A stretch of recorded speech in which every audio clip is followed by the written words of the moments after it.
প্রতি বছর এই পৃথিবীতে 2 লাখেরও বেশি শিশুর জন্ম হয় যারা হাসতে পারে না। তার থেকেও খারাপ, তারা ঠিকভাবে শ্বাস নিতে পারে না। 99% মানুষ এইভাবে জন্মগ্রহণ করে, যারা শ্বাসনালী দিয়ে স্বাভাবিকভাবে শ্বাস নিতে পারে।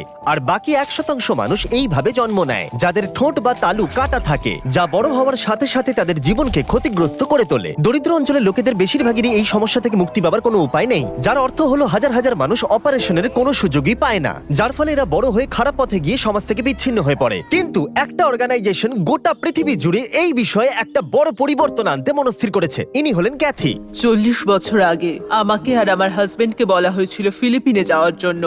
আমরা একের পর এক সাইটে যাই আর আমরা সেখানে 300 জন বাচ্চাকে পাই যাদের ঠোঁট কাটা। আমরা ভেবে পাচ্ছিলাম না কি করব। আমাদের যা সম্ভব আমরা করেছি, আর আমরা 40 জনকে তাদের চিকিৎসা দিতে পেরেছি। তাই আমরা যে কাজটা শুরু করেছি সেই কাজটা আমাদের শেষ করতেই হবে।